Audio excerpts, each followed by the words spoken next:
We will record as we just started now. And so if you like what you hear and you'd like to invite someone to come tomorrow for part 2, feel free to send them the video. It's going to be on our YouTube channel by the end of the night. So I thank you for coming. I will, just before we start, just a reminder to join us on Sunday at 10 a.m. For Mass online if you're not in the Chicagoland area. But if you are in the Chicagoland area, you can come and join us at 1950 North Kenmore, either for our 10 a.m. Mass or our 6 p.m. Mass, but you can watch the 10 a.m. on our website at teresa.church. That's the website. I'm excited to introduce our first Jesuit for today to talk about our topic of becoming anti-racist. Patrick Hyland is a Spanish teacher at Christ the King. I believe you teach Spanish, right? Am I right? Okay. Oh, I got that right. And he centers a lot of these issues in his ministry. He takes he's part of a group that's part of the wider Jesuits called the Anti-Racism Sodality, and he'll probably talk a little bit about that eventually. But I'm excited to hand it over to Patrick, and we will have a session, a time after our conversation for a session for questions. So if you have any questions, feel free. There's a Q&A button at the bottom of your screen if you're on a computer.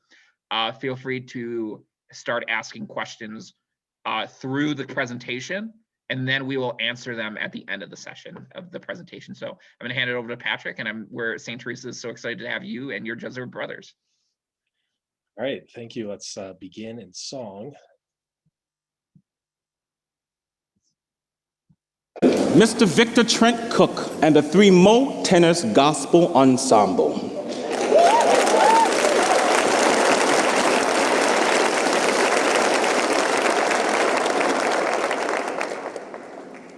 Were you there when they crucified my Lord?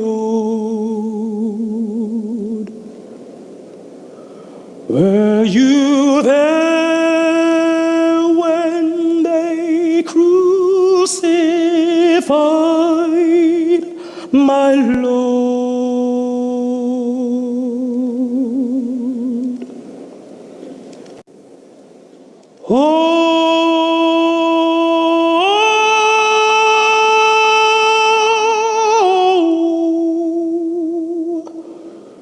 Sometimes it causes me to tremble,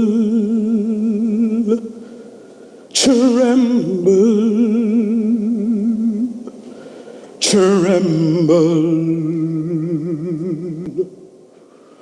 Were you there when they crucified my Lord?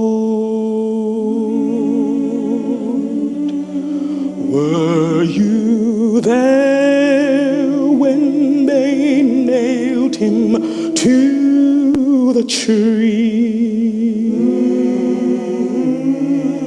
Were you there when they nailed him to the tree?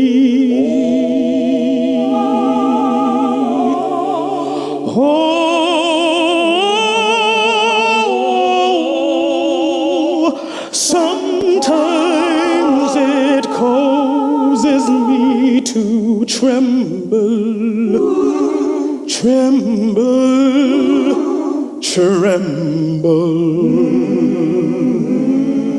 Were you there when they nailed him to the tree? Were you there? Were you there? Were you there? Were you there? Were you there when they pierced him in his side? Were you there when they pierced him in his side? Oh, some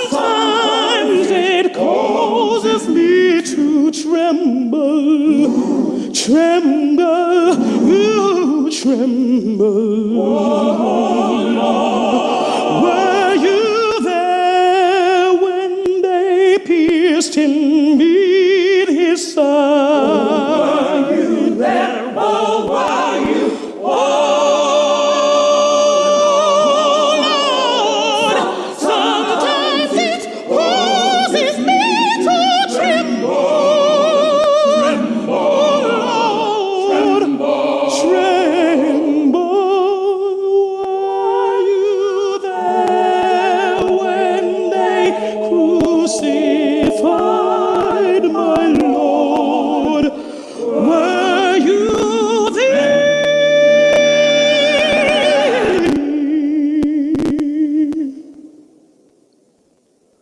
Were you there when they crucified my Lord?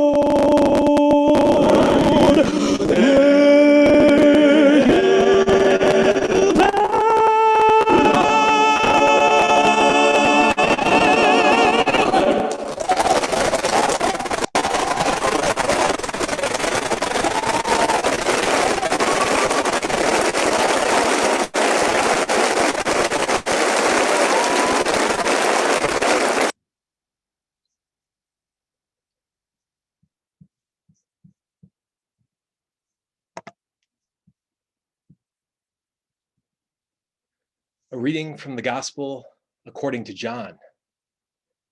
Jesus went to the Mount of Olives, but early in the morning, he arrived again in the temple area, and all the people started coming to him.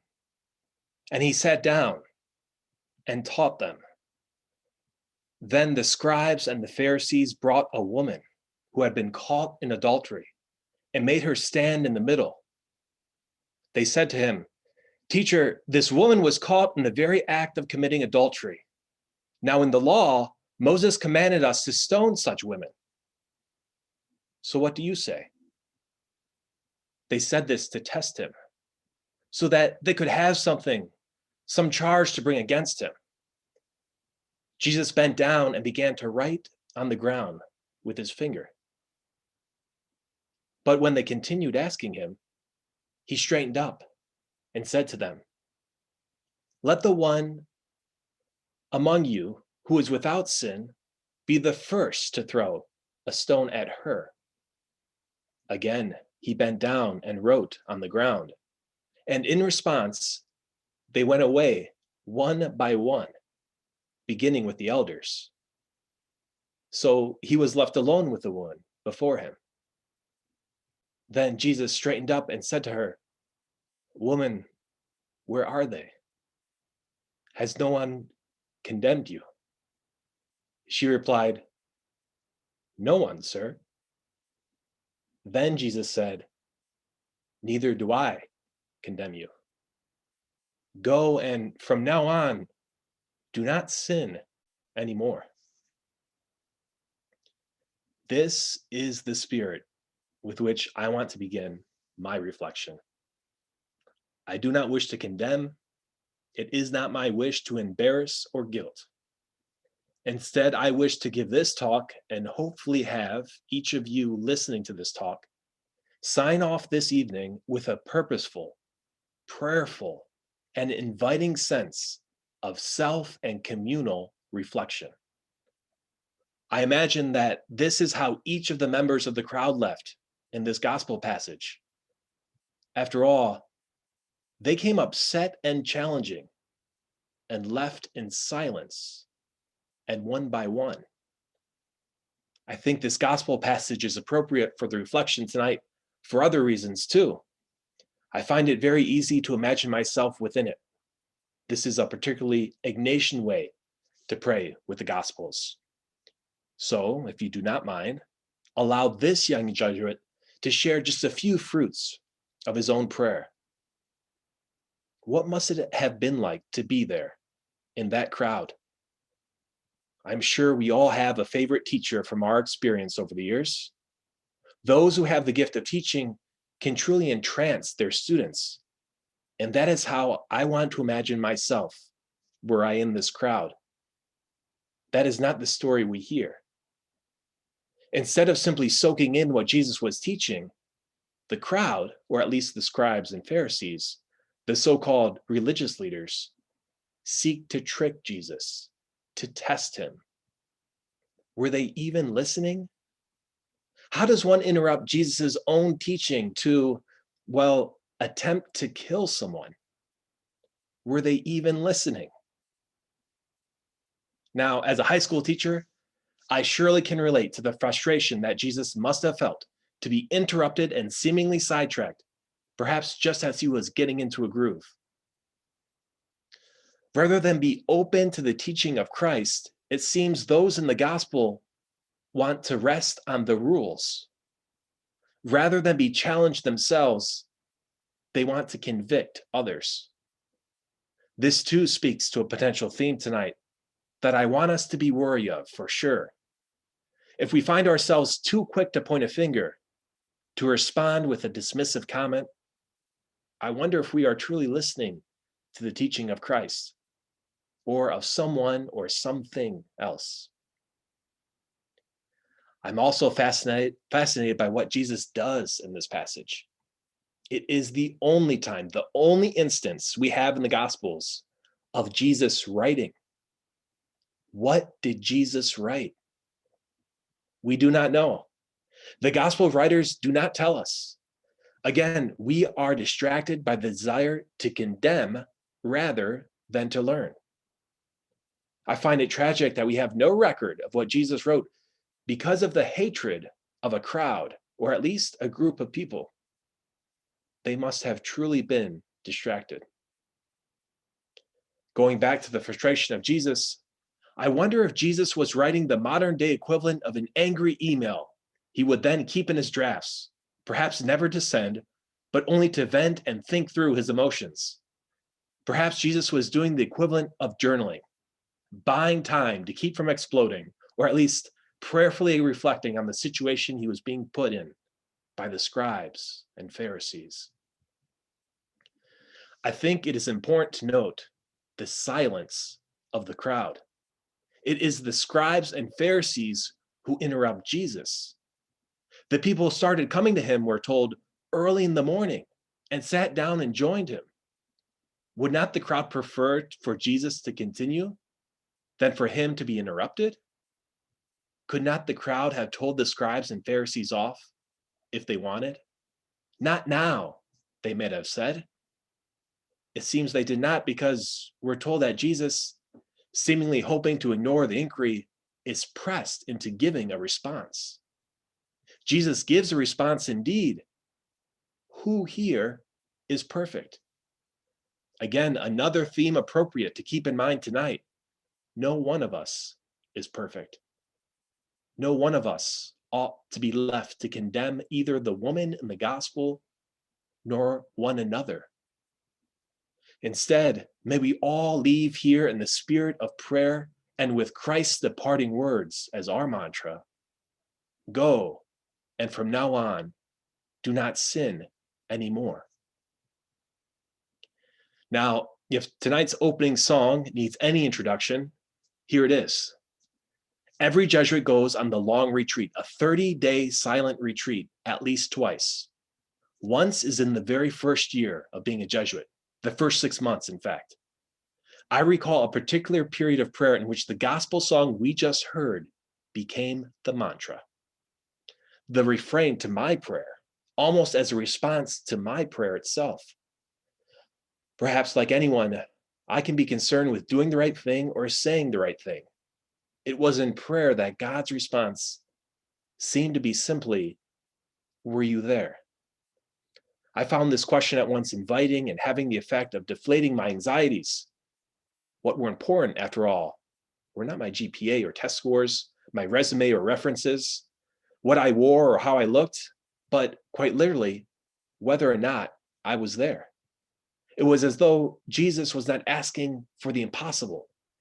Jesus was not asking for me to take him from the cross, but simply whether or not I was there.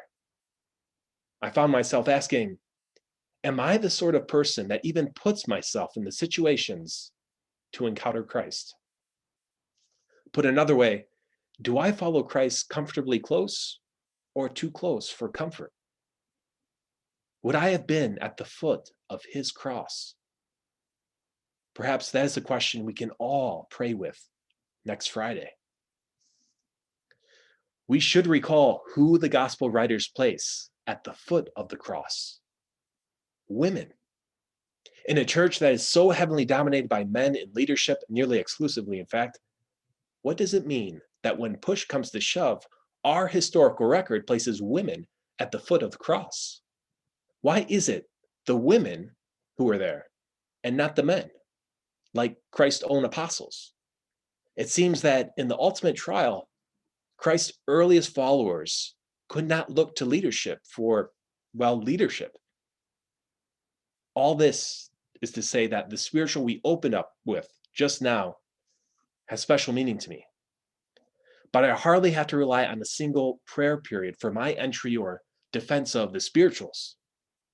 As Corey C.B. Walker puts it in her chapter on the spirituals featured in 400 Souls, A Community History of African America, 1619 to 2019, quote, the worlds of continental and diasporic Africans could not be fully represented by the notational representation of later-day ethnographers and musicologists. There is more going on than any musical chart can indicate.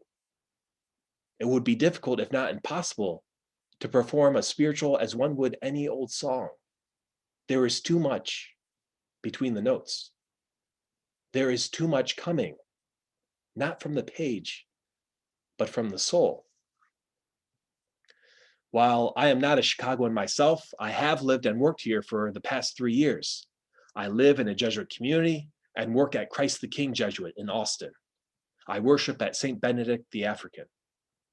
Another Jesuit introduced me to the parish even before I moved to Chicago, when I was merely on a visit in my very first year as a Jesuit.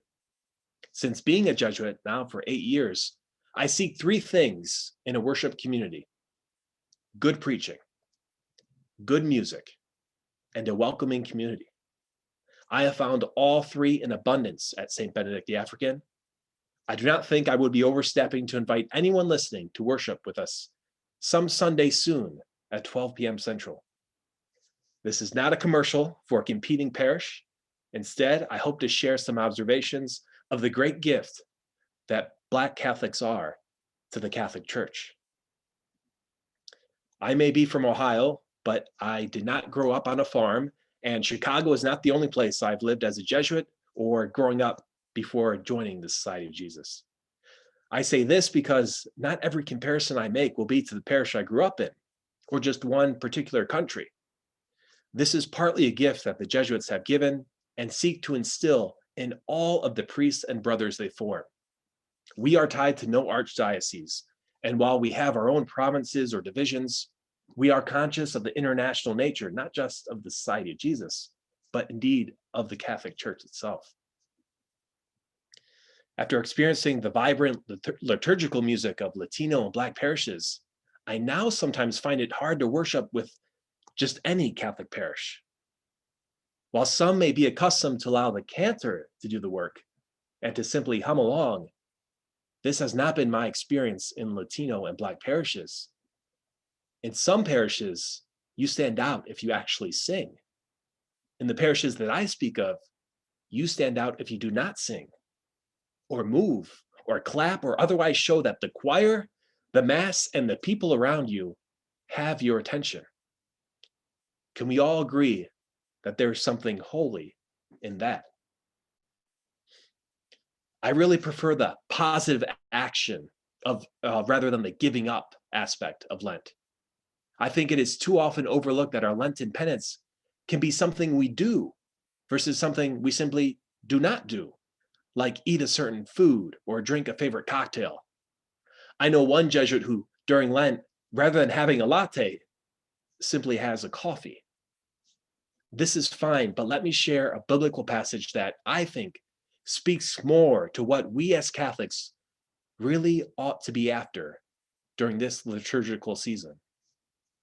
It's a reading from the prophet Isaiah. This, rather, is the fasting that I wish.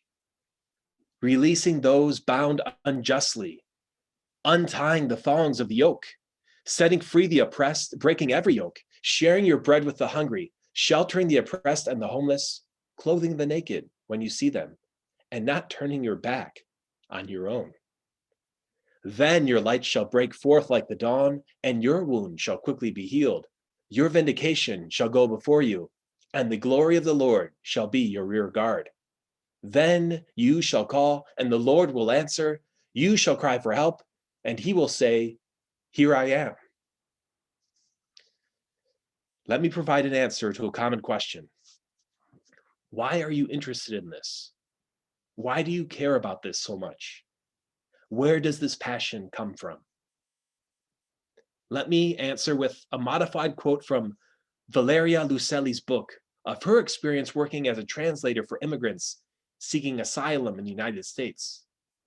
She writes, "Because how do you explain that it is never inspiration that drives you to tell a story, but rather a combination of anger and clarity? How do you say, no, we do not find inspiration here, but we find the country and a church that is as beautiful as it is broken, and we are somehow now part of it. So we are also broken with it and feel ashamed, confused, and sometimes helpless, and are trying to figure out how to do something about all that. How am I to feel as a Catholic with some 10,000 saints, and yet not a single African American one? How am I to feel as a Catholic with some 10,000 saints spanning the course of thousands of years, a church spanning the globe, and yet the vast majority white? Does God speak more directly to white people? Are white people really closer to God? Then why is it that our church would give us any reason to think so? What is your image of God? That is a fundamental question, I think. It tells us something about how we see ourselves, too. Are we really all made in the image and likeness of God? Or only certain people from certain countries who speak certain languages and have certain skin colors or lack thereof? Are white Catholics spiritually superior to Catholics of color? If not, why does our sainthood, why does our liturgy even suggest as much? It seems to me that Black people certainly have something to teach us. In the book, Caste, The Origins of Our Discontents, by Isabel Wilkerson, the essayist and author Roxane Gay challenges the narratives about forgiveness embraced by white people so that they can pretend the world is a fairer place than it is. She writes, "Black people forgive because we need to survive. We have to forgive time and time again, while racism or white silence in the face of racism continues to thrive. We have had to forgive slavery, segregation, Jim Crow laws, lynching, inequity in every realm, mass incarceration, voter disenfranchisement, inadequate representation in popular culture, microaggressions, and more. We forgive and forgive and forgive, and those who trespassed against us continue to trespass against us." She goes on to say that what white people are really asking for when they demand forgiveness from a traumatized community is absolution. They want absolution from the racism that infects us all, even though forgiveness cannot reconcile America's racist sins. This is an important point. Racism does infect us all. Its effects are detrimental to us all, those that perpetuate it, knowingly or unknowingly, and those that must live with its devastating consequences. This is both biological and sociological. This is because prejudice itself can be deadly. In her book, Wilkerson includes that neuroscientists have found that harboring this kind of animus can raise a person's blood pressure and cortisol levels, even during benign social interactions with people of different races. Neuropsychologist Elizabeth Page Gould has found that these interactions can put the person at greater risk for stroke or diabetes or heart attacks and premature death. What is fascinating is that when whites are prompted to think of, say, a Black person as an individual or imagine their personal characteristics, the threat level to themselves falls. The body's alarm system that is set off by the threat they perceived as a result of their prejudice can be overridden. It is possible, according to psychologist Susan Fiske, but this requires forethought, an awareness of the unconscious biases passed down through the generations, and the chance for people different from one another to work together as equals on the same team with shared goals that require cooperation to succeed. Might I suggest that we not neglect Black saints on our journey? Almost in passing, Ibram Kendi states that to be Black in America is almost never to be treated like an individual. So whether it is the psychological and biological benefits that individualization affords for both the person with prejudice, whether conscious or not, or the person who is being prejudiced against, there is great benefit to both sides when the time is taken to know someone on an individual level. For the past 3 years, I've worked as a high school teacher at Christ the King Jesuit. It's hard not to think of my experience teaching when thinking of knowing people on an individual level. I suspect that for many, the high school years are a particular time when the thirst to be known individually is particularly felt. Perhaps for many, there's a very real desire to blend in, but I think deeper than that is the desire to be known, not to be stereotyped, not to be typecast. I like to think of each class, each period throughout the day, as its own separate community, its own entity. So while I can generally expect my first period to be tired and on the quieter side, and my seventh period to be full of energy and talkative, I also know that this can change on a drop of a dime or from day to day. What is more, these generalizations do not capture the particularly talkative student in first period and the student in seventh period who continually comes late or seems to want to blend in with the back wall or the Zoom background. There has to be the patience on my part and the energy and the desire to know each of these students for the individual personalities that they are, not merely by the time of day I happen to teach them, or their sex, or their race, or any other division possible. It is Kendi who also writes that there is no better word than we. I think this has to make a lot of sense for us Catholics. Are we not all about knowing individuals? We nearly cover the calendar in feasts and memorials of saints, individual pathways to holiness that are meant to be invitations to us all. After all, we pray for the saints, both living and dead, the communion of saints, not just those that we formally recognize throughout the liturgical calendar. Could that be a worthwhile spiritual homework assignment in these final days, hours really, of Lent? Get to know a Black saint. Pray for him or her. Pray for his or her intercession in your own life, in our own country, in our own church, in your own parish. This Sunday, Pope Francis tweeted this: "Racism is a virus that quickly mutates and, instead of disappearing, goes into hiding and lurks in waiting. Instances of racism continue to shame us, for they show that our supposed social progress is not as real or definitive as we think." There must be something that we can all do. Where do we start? Let us first consider how we view others and who we consider other. In Melinda Gates' book, The Moment of Lift, she reminds readers that certain questions like, when were you born? Who were your parents? Where did you grow up? What opportunities were handed to you? None of us earned those things. They were given to us. Who are we to look at others with scorn? for not being given the same things that we were. I actually think it is a mistake to leave your politics at the door of the church every Sunday. Please bring your politics with you and allow them to be informed, possibly even transformed by the gospel. Do not allow the way you worship to be divorced from the rest of the week. After all, the church is not meant to be a place where we hide parts of ourselves. Indeed, we are called to look at things honestly in a church. On the personal level, perhaps this happens most frequently in a confessional or in prayer.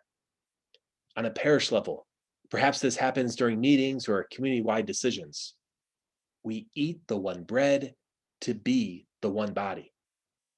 I think that is both individually and communally. We bring all of ourselves to church so that together we can see how multifaceted we really are as a community. Let us not bury talents or place gifts underneath any bushel baskets. We have gospel exhortations against both of those. Indeed, let us recognize that there's a holiness in bringing our whole selves to the Lord. Less than 1 month ago, we celebrated the transfiguration of the Lord. We ought not be surprised that perhaps we are called to transform ourselves. How can we do that? I offer this from Alicia Garza's post on social media back in 2013 and included in her book, The Purpose of Power, How We Come Together When We Fall Apart. The impact of embracing and defending the value of Black life in particular has the potential to lift us all. Black Lives Matter asserts the truth of Black life, that collective action builds collective power for collective transformation. Where might you and I find ourselves transformed? Where might our transformation take place? Is it by keeping our routine that we already have as if set in stone? Or might it be through slight but significant modifications or changes? Might it be through invitations and interaction? I do not think it is any accident that in the Gospels, we find Jesus more often in the street than in the synagogue. Jesus was ever on the move. He went to people's homes. He was at the seashore. Jesus lived neither isolated nor segregated. What about you and me? Perhaps you and I are well-traveled, but the stats tell a different story about how we live our day-to-day lives, or about what really matters: relationships. Listen to this from Reggie Jackson's recent article in the Milwaukee Independent. As a community that represents 60% of the nation, white people are the most isolated Americans in the country. They live in towns, cities, villages, and a multitude of hamlets that tend to be exceptionally white for the most part. Within their bubbles, there is little room for other people. If the average white person has 100 friends, 91 of them are white. There's only room for one Black friend, one Latino friend, one Asian friend, one mixed race friend, one other race friend, as well as 3 friends of an unknown race. The average white person's friend network is 1% Black, but the average Black person's friend network is 8% white. In 2009, Public Religion Research Institute did a poll to find out what our friend networks look like. They discovered the things quoted above. They also found out that 75% of whites have entirely white social networks without any minority presence. For Blacks, that number sat at around 65%. I have heard the line before, who would the rich be if not for the poor? I think we might also ask, what would the church be like if not for Black Catholics? Were you there? I think many people may fear saying the wrong thing. I can relate, but let us first focus on what we are invited to biblically before, or perhaps even more than, speech, action. It would be sad to hear this evening's reflection or attend Mass and not have it in some way inform our actions. To follow Jesus very often requires a change in behavior. This is the invitation in come, follow me. For those that recall the readings from Mass this past Sunday, I offer a final biblical passage as part of our reflection tonight. It's a reading from the Gospel according to John. The sisters of Lazarus sent word to Jesus saying, "Master, the one you love is ill." When Jesus heard this, he said, "The illness is not to end in death, but is for the glory of God, that the Son of God may be glorified through it." Now Jesus loved Martha and her sister and Lazarus. So when he heard that he was ill, he remained for 2 days in the place where he was. Then after this, he said to his disciples, "Let's go back to Judea." When Jesus arrived, he found that Lazarus had already been in the tomb for 4 days. When Martha heard that Jesus was coming, she went to meet him. But Mary sat at home. Martha said to Jesus, "Lord, if you had been here, my brother would not have died. But even now I know that whatever you ask of God, God will give you." Jesus said to her, "Your brother will rise." Martha said, "I know he will rise in the resurrection on the last day." Jesus told her, "I am the resurrection and the life. Whoever believes in me, even if he dies, will live. And everyone who lives and believes in me will never die. Do you believe this?" She said to him, "Yes, Lord, I have come to believe that you are the Christ, the Son of God, the one who is coming into the world." He became perturbed and deeply troubled and said, "Where have you laid him?" They said to him, "Sir, come and see." And Jesus wept. So the Jews said, "See how he loved him?" But some of them said, "Could not the one who opened the eyes of the blind man have done something so that this man would not have died?" So Jesus, perturbed again, came to the tomb. It was a cave and a stone lay across it. Jesus said, "Take away the stone." Martha, the dead man's sister, said to him, "Lord, by now there will be a stench. He has been dead for 4 days." Jesus said to her, "Did I not tell you that if you believe, you will see the glory of God?" So they took away the stone. And Jesus raised his eyes and said, "Father, I thank you for hearing me. I know that you always hear me. But because of the crowd here, I have said this, that they may believe that you sent me." And when he had said this, he cried out in a loud voice, "Lazarus, come out."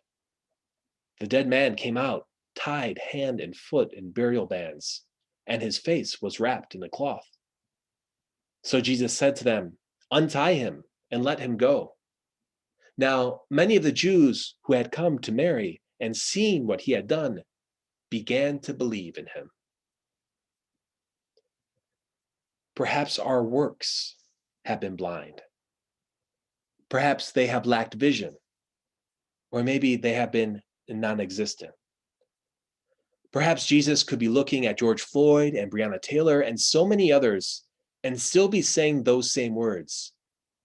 But to all of us today, this illness is not to end in death, but is for the glory of God, that the Son of God may be glorified through it. Now, Jesus does take some time for himself. Perhaps he is exhausted. Perhaps he does not know what to do right away. Perhaps he needed time to process, to pray. But after 2 days, something happens. He wants to do something. We should note here that what he wants to do is not easy. There is some danger, some risk involved. He decides, after his careful thought and prayer and meditation, I'm sure, to go directly back to a place where people were just trying to kill him. His disciples are appalled.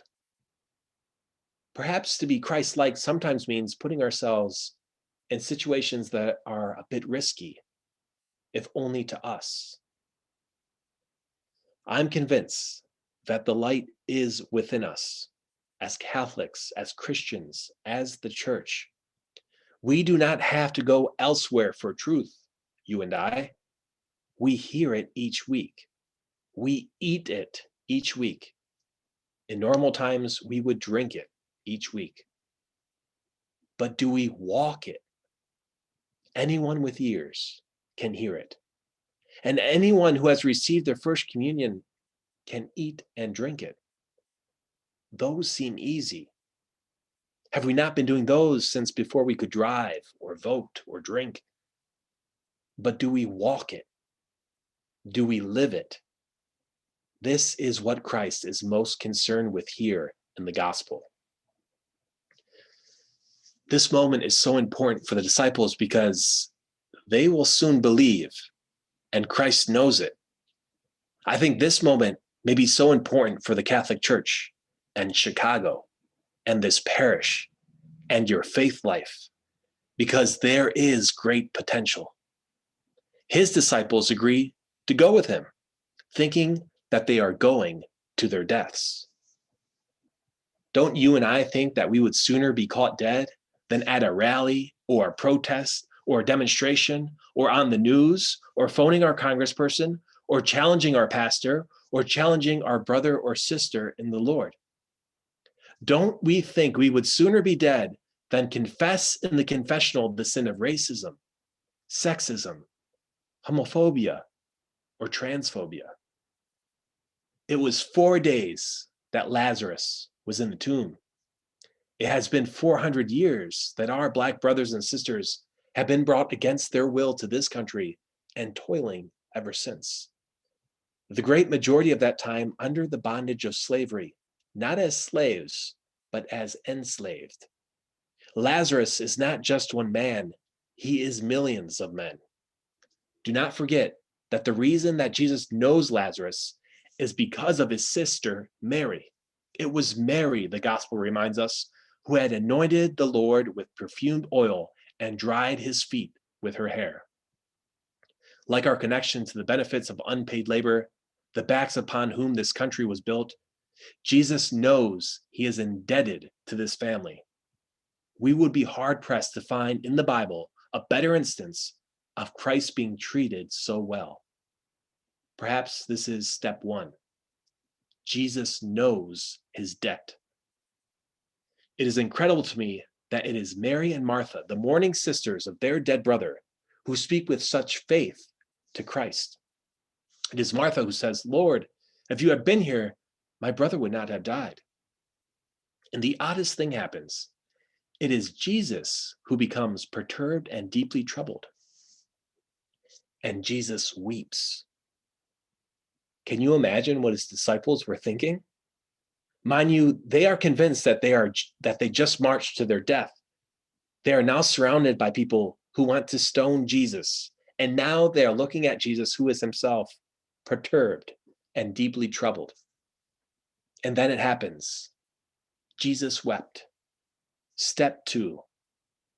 As Wilkerson points out in her book, if you can't bear the pain of your neighbor's suffering, then in one way or another, you're going to push that person to the margins.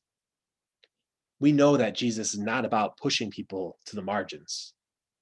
We know that Jesus is not one who thinks that outsiders are the problem. So now, put yourself in the shoes of his disciples. Could there be a scarier sight in the world? They followed their fearless leader, who is now so perturbed and deeply troubled that he breaks out in tears. They must be convinced that they are now looking death in the face, certain death. And the strangest thing happens. Upon Jesus' weeping, those who once wanted to kill him are struck by the love that Jesus must have for Lazarus. See how he loved him, they say. But not all are thinking this, because we are told that some say, could not the one who opened the eyes of the blind man have done something so that this man would not have died? Yeah, where was Jesus all this time, anyways? The gospel writer makes a point to tell us that Jesus is perturbed again, coming to the tomb. And that awesome faith of Martha becomes just a bit more like the shaky faith of the disciples. Because when told to roll away the stone, she hesitates, even reminding Jesus that there is sure to be a stench. Jesus first prays. Perhaps this is step 3, and then tells Lazarus to come out, which he does, bound hand and foot. The last line of the gospel passage should not be wasted on us, because we are told that at the sight of this, many come to believe. It is not the invitation, is that not the invitation for all of us? Perhaps our actions can be that sign for others. It's a great gospel story. It's a long gospel story. It is given such a prominent place in the gospel because it is so important.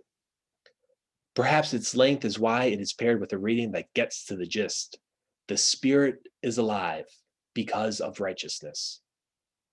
If you and I cannot open a tomb and raise someone from the dead, then at the very least, may we keep the Spirit alive because of righteousness and do whatever we can, whenever we can, wherever we can, to ensure righteousness in our community. If Jesus can conquer death, then surely we can conquer racism.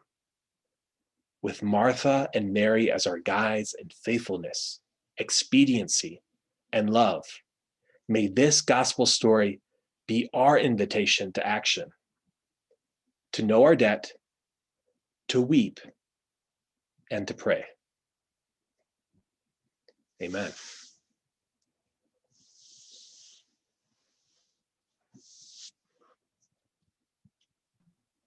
Thank you, Patrick, for that wonderful conversation. You gave a lot of really deep, a lot of topics to think about. And something that struck me, we have some questions in the thing, but something that struck me right off the bat was your idea. You mentioned how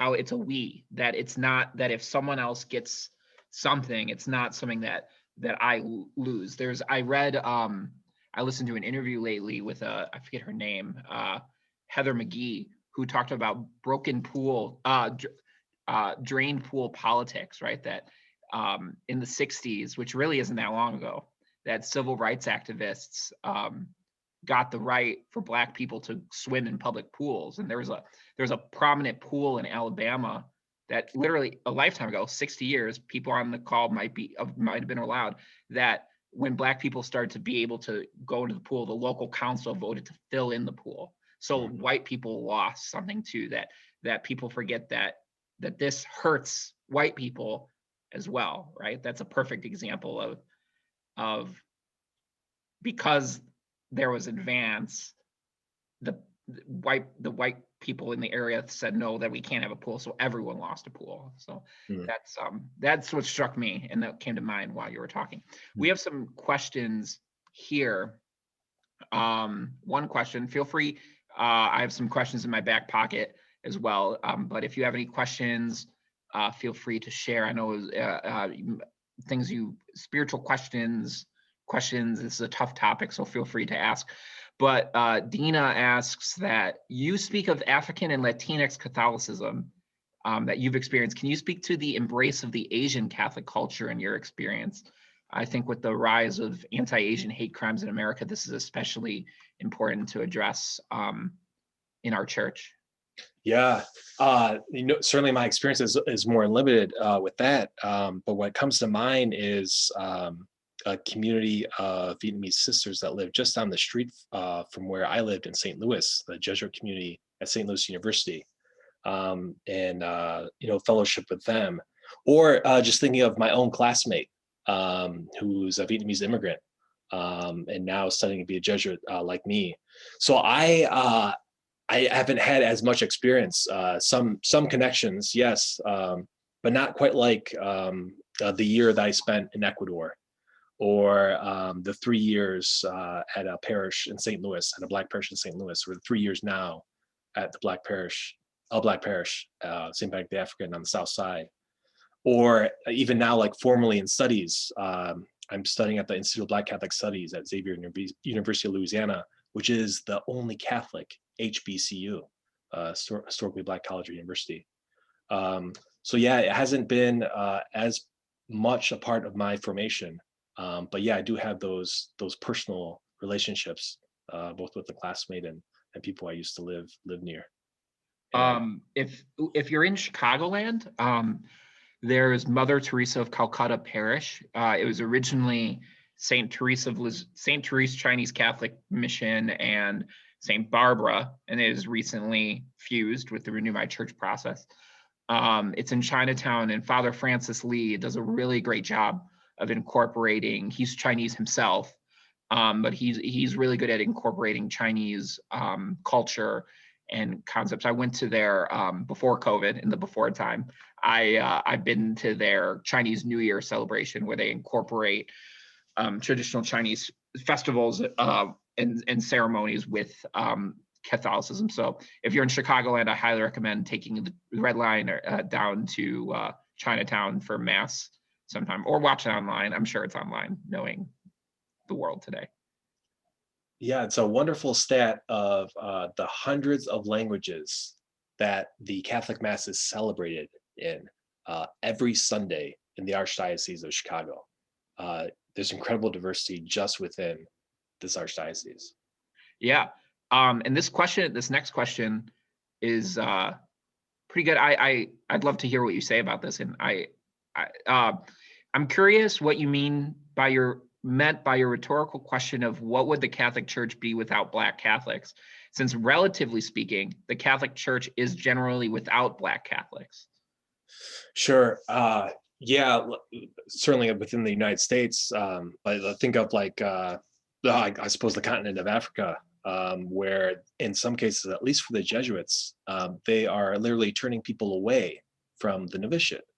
So there are more people who are interested in studying to be priests, Jesuit priests, at least in West Africa, than there are spots available, than there are enough Jesuits in formation or formadors to train them adequately. Or I think of the stat of the 4 million Black Catholics in the United States.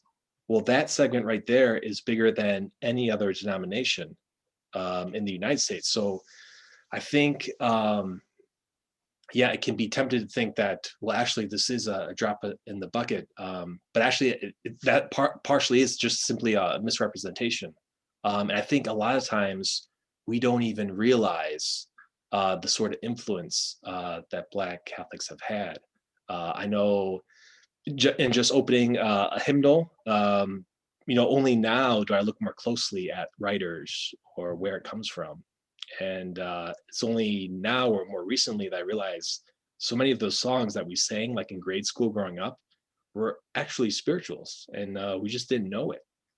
That's pretty powerful to me to have that be part of my formation, but to have that disconnect, not really know where this is coming from, who helped contribute to my sort of formation as a Catholic. And just to add a historical note, I think it's amazing to note that many people who were enslaved and came over through the Atlantic Triangle were Catholic themselves. Yes. And that Black Catholics have been in the United States since 1619, right? Right.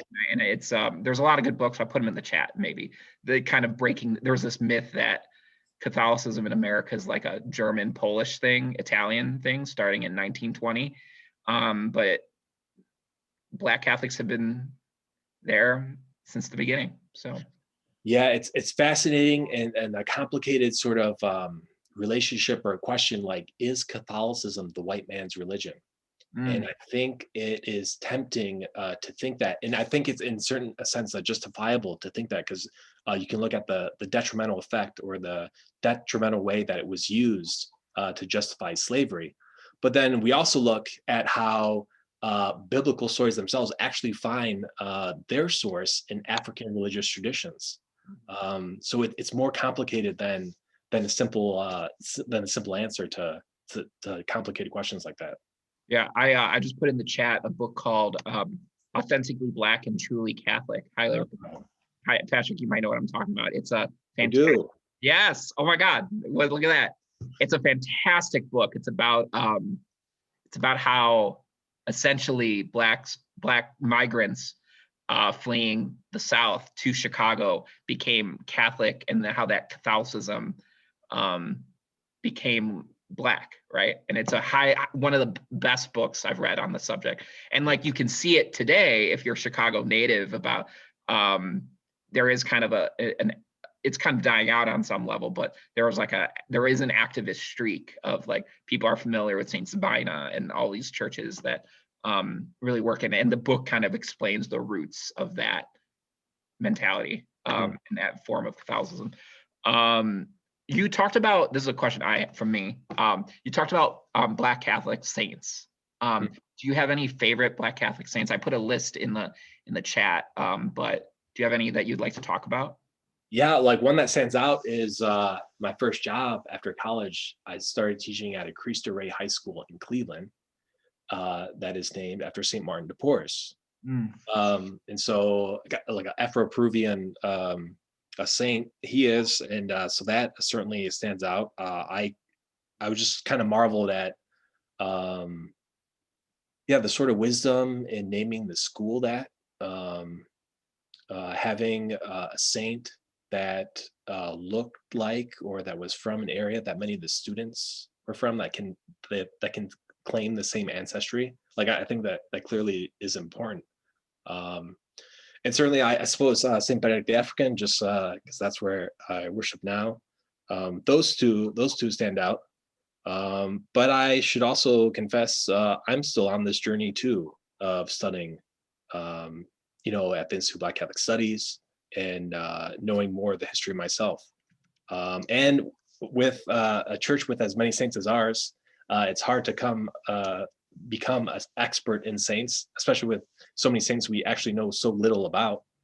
So I kind of see this as like a lifelong journey, really. A Black Catholic saint that has home in Chicago was the first Black ordained Catholic priest was from Chicago, Augustus Tolden. Yeah. And I forget what the formal word in the Catholic Church is, but his like promoter for his cause to sainthood is, I believe, a Chicago bishop. So his cause to become a saint is rooted in Chicago, and his grave is in Quincy, Illinois, which isn't too far from here. I was gonna travel there, but pandemic. So you can go to his grave today. So we have, and there's some people say that St. Augustine also. Yes, right.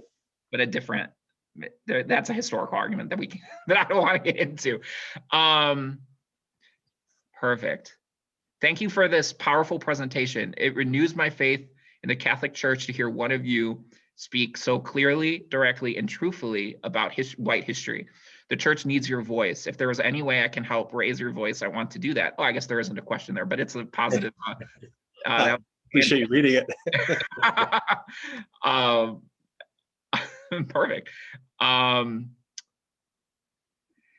There's a question about if there's a video tonight. There is going to be a video, and it's going to be online by the end of the night. If you go to St. Teresa Chicago on YouTube, you'll find it. Feel free to share it with anyone that you'd like, and then come back tomorrow for, I believe it's other Patrick tomorrow. I believe. Yes. We have a second Patrick, different Jesuit, different city, who will be talking tomorrow at 7 p.m. as well. So there will be. I hope you get more people to come and participate in this mission.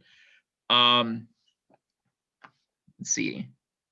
What is the institutional church, Catholic Church in the U.S. doing to help overcome racism?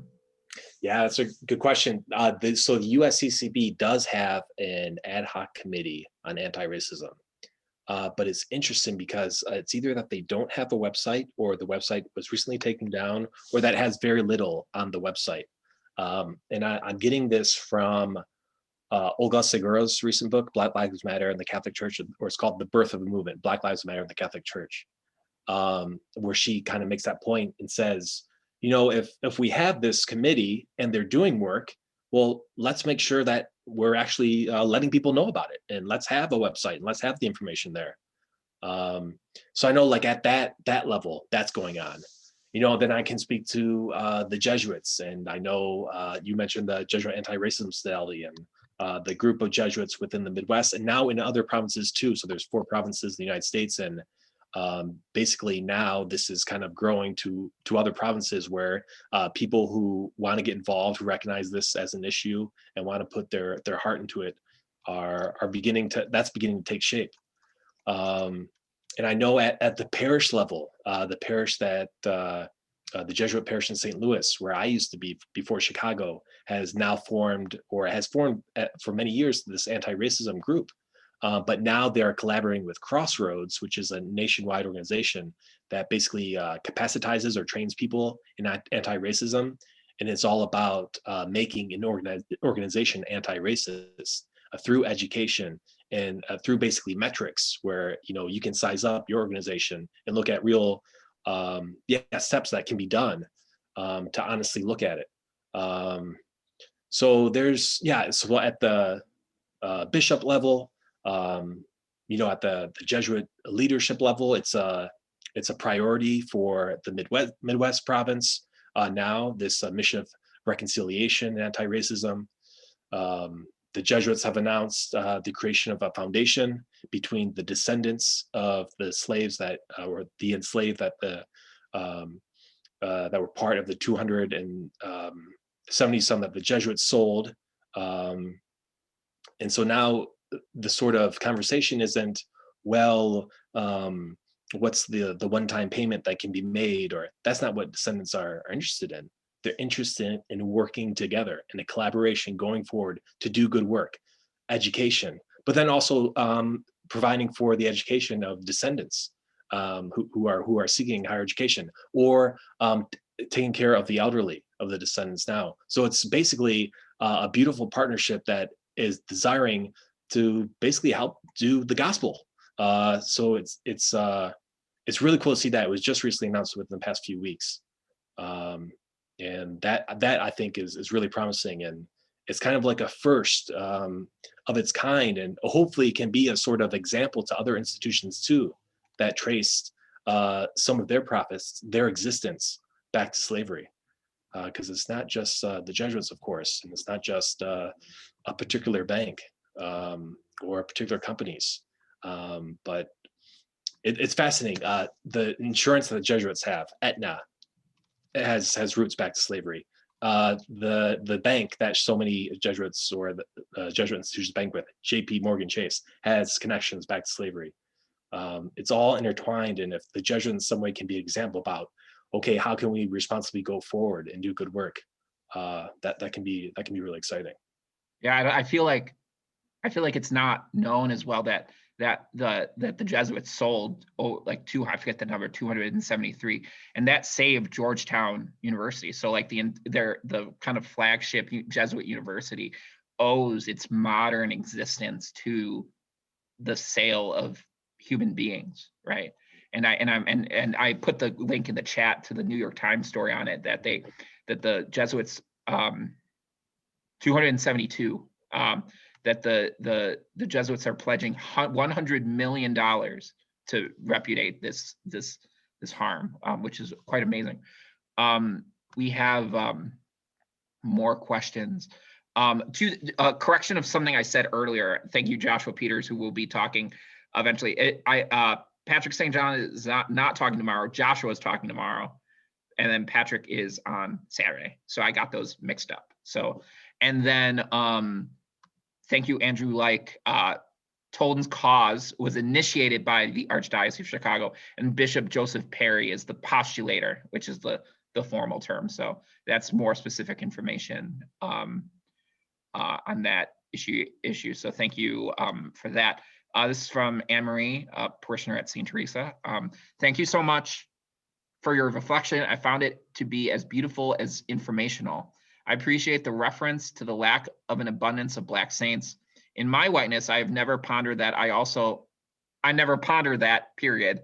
I also learned that this summer in a book club with Mark Newhagen, how little the Catholic Church in the U.S. has done to fight for equality for Black Catholics or Black people in general. It makes me sad, and I wonder if I were Black, if I would have stuck with the Catholic Church. That's a great Right. question. You hear that a lot from LGBT brothers and sisters these days. Right. Right. In your experience in being a member of a in your experience in being a member of a Black congregation, in your opinion, how do they retain such deep faith?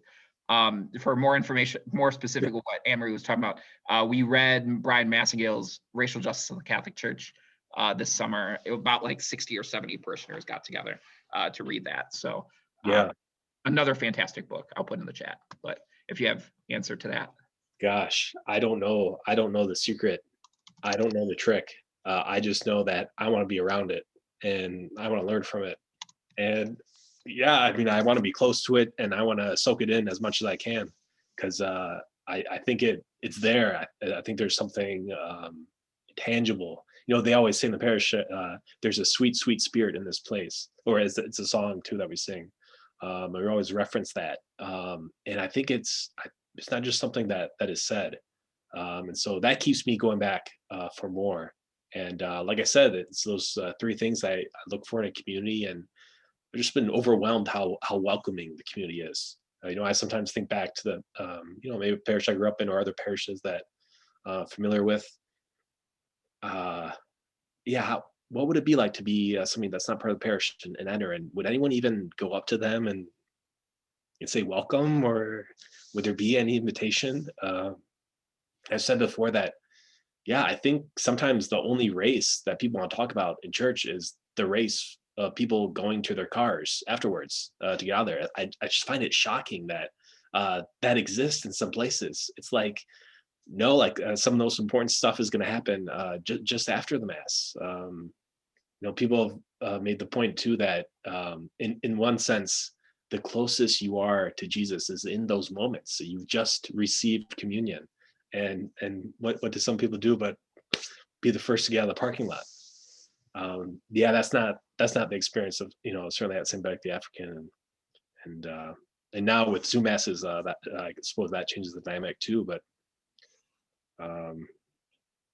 yeah, I've been edified by the sort of programming clearly that a lot of parishes are doing, kind of taking advantage of Zoom to provide something that, yeah, I wonder if some parishes are actually offering more programming now than they did before, because there's not the logistics of bringing in people from this place or that place. But yeah, we have this platform and we know it's accessible to people. And so I hope that in some ways I'm as ready as anybody to get back fully in person for anything.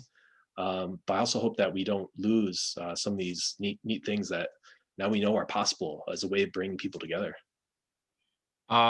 So we have a question here about you talked about, and it was I want to say this at the beginning of the question period. It was another thing that struck me as very real, that you talked about statistics of the friend circles of networks, social groups, right? So there's you point out that the statistics that the average white person friend circle includes 1% Blacks, and Black persons would be 8% white. It is, of course, part of the self-perpetuating combination of segregated neighborhoods and the relative numbers that Blacks make up only about 14% of the population, while whites make up about 60 to 70. It's a tough dynamic to change. Change, period. How do we overcome these challenges? Not sure if my actual question came through. How do we overcome these set of obstacles about the population segregation and getting to expand our friend circle? So I guess like if you recognize that this is an issue, and I guess this question would be different for each person's situation, right? Like me who like works in a parish setting has more access, that might be easier than someone who's maybe homebound, right? But in your view, how would we overcome the structural barriers that cause this problem to kind of to fix this? Yeah. And I didn't mean to like you know, say those statistics to be like, you know, and we should be here, or I only mean to point that out, and maybe as a way of answering, I go back to the spiritual, you know, were you there? I guess I'm not advocating for a particular percentage. I'm advocating for, and I'll continue to ask myself this question: am I the person that's putting myself in the situations to potentially meet people different than myself? Whoever it is that society, we are saying are the other. Um, yeah, an experience I didn't talk about, but that was probably just as powerful as the long retreat that I did my first year as a Jesuit, was what we call the pilgrimage, where you get a one-way bus ticket and $35 and have to make it back to the novitiate on the 30th day. And my ticket was to Tucson, Arizona. So I went to Tucson, then went into Mexico and back and forth across the border, all with the desire to better understand what it's like to be a migrant, especially when coming to the United States. So that's like an experience that I can point to that, yeah, formed me, continues to inform my prayer, I think, and that had a direct connection to then the next stage of Jesuit training was studies, and I studied U.S. history at St. Louis University, immigration history, and so it was all about like taking advantage of these sort of checkpoints or the Jesuit training itself to, yeah, allow my prayer to inform, what I'm actually going to do. And so, yeah, I would just start small. Maybe it is, St. Benedict's fully online. So maybe it is one Sunday, uh, joining them or another parish. Somebody, I think the first comment was, well, what about, Asian Catholic community? Good point. So maybe it could be, okay, in 2021, as it is important to go to mass every Sunday, but maybe a couple of Sundays, maybe I will still go to my parish every Sunday, but a couple Saturdays I'll supplement and go to Saturday mass as well. Or maybe I'll go to Sunday parish somewhere else. But just to see what it's like, just to I guess see if you can find God there too, because I gotta believe that anyone who's willing to listen to this talk tonight is going to see something in a way that they haven't seen it before, and I think that there's God in that. Anything that's good or true or beautiful, that's God's presence that we detect. I think yeah, sometimes it makes sense to see a different environment and worship with different people to be able to get a sense of that in a different way, I guess. Yeah. Um, we have some comments here about kind of Catholic Chicago's rich history of anti-racism work. Andrew shares, and this is in Racial Justice in the Catholic Church, that one of the first pastoral letters on racism was written by Francis Cardinal George, who was the cardinal before Subij, called "Dwell in My Love." Highly recommend. It's interesting because it kind of breaks what people think about Francis George, because he's kind of seen as more conservative, and that is I think an accurate description. But he was also realized that Chicago is one of the most segregated cities in the country, and spoke to that in his pastoral way. So highly recommend looking up Cardinal George's "Dwell in My Love." And Nancy, another parishioner, had mentioned that another African American Catholic is Cardinal Wilton Gregory, who was recently the first American Black cardinal named by Pope Francis, who is now the Bishop of DC. Yes. I forget where these guys are. Yeah. So there's a lot. Like I said, Chicago has a really rich history talking about these issues in the Catholic context. Yeah. And I guess I'll add too, folks who are really looking to learn more or have a particular experience, I recommend the Archbishop Light Conference that usually takes place in New Orleans. I think it might not happen this year, but hopefully next year it'll be back online. It is basically a gathering of people who do and are interested in Black Catholic ministry. And I found it a completely wonderful experience of liturgy, of prayer, of song, and great breakout talks too from different people. And yeah, if you're looking for a shot in the arm or sort of crash course, and you find yourself wanting more, and you're able to travel perhaps next year to New Orleans or wherever it takes place, I highly recommend it. I think it can be a powerful experience. Also, I'm also a master's student at Catholic Theological Union in theology. I'm writing my final paper on Rahner right now. Oof. Um, but they offer a certificate in Black Catholic Oh, ministry or studies, and even if you don't want to do that, and you have time and disposable income, you can audit courses at CTU on this issue as well. CTU's in Hyde Park, right by U Chicago. So we're coming to the end of our time here. We're